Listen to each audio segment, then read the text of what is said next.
मोदींनी ट्रोलर गँग माझ्या मागे लावली असा आरोप हर्षवर्धन सपकाळांनी केलाय। ओबीसी बहुजन आघाडीचा काँग्रेसला पाठिंबा आहे। महाराष्ट्रात ओबीसींचे लचके तोडण्याचं काम सुरू असल्याची टीका हर्षवर्धन सपकाळांनी केली आहे। अहिल्याबाई होळकरांनी बांधलेला वाराणसीचा जो मनकर्णिका घाट आहे तो उद्ध्वस्त करण्याचं पाप हे मोदी सरकारने नव्हे तर साक्षात मोदींनी केलेलं आहे। कुठेतरी मी माझ्या वक्तव्य वापस घ्यावं या संदर्भामध्ये जे एक ट्रोलर गँग माझ्या मागे लावली त्या ट्रोलरांनाही या निमित्तानं आम्ही आमच्या भूमिकेवर ठाम आहोत। जे बोलतो ते विचार करून बोलतो, जे बोलतो ते सत्य बोलतो आणि असं कोणतंही आमचा आचार विचार व्यवहार आणि उच्चार नाही की ज्यासाठी आम्हाला पश्चाताप करावा लागेल, तो मागे घ्यावा लागेल। ओबीसी बहुजन आघाडीचे संघटन सचिव जे आहेत पांडुरंगजी मेरगळ हे आज तेही या ठिकाणी उपस्थित आहे आणि या ओबीसी बहुजन आघाडीच्या सोबत आमच्या झालेल्या चर्चेच्या अनुषंगानं ही वैचारिक जी लढाई आहे ओबीसीची लढण्याच्या अनुषंगानं आज त्यांनी काँग्रेसच्या सोबत आगामी काळात काम करण्याचा निर्णय हा घेतलेला आहे आणि त्या निर्णयाचं मी स्वागत करतो आणि हा निर्णय या ठिकाणी जाहीर करत असताना मलाही आनंद आहे।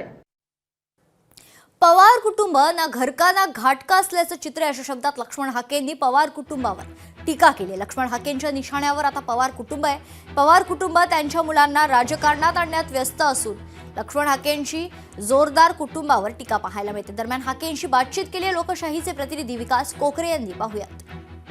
ओबीसी नेते लक्ष्मण हाके आपल्यासोबत आहेत, आपण त्यांच्याशी बातचीत करू। काय सांगाल, आज बारामतीच्या ग्रामीण भागामध्ये दौरा करण्यात आला होता, काय नेमकं प्रयोजन?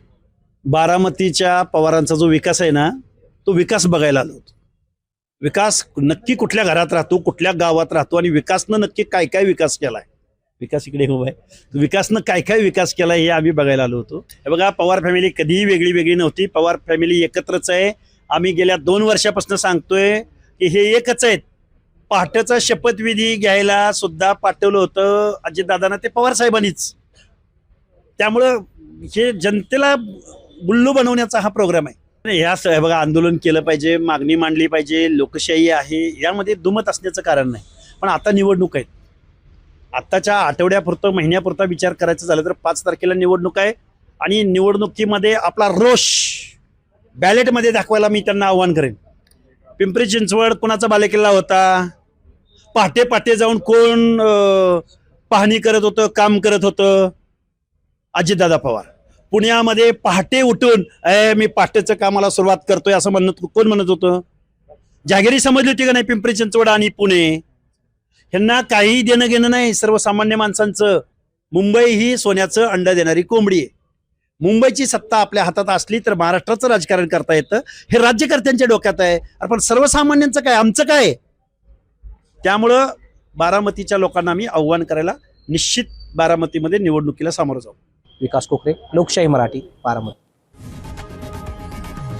लोकशाही मराठी, ऐका, पहा, जागरूक रहा।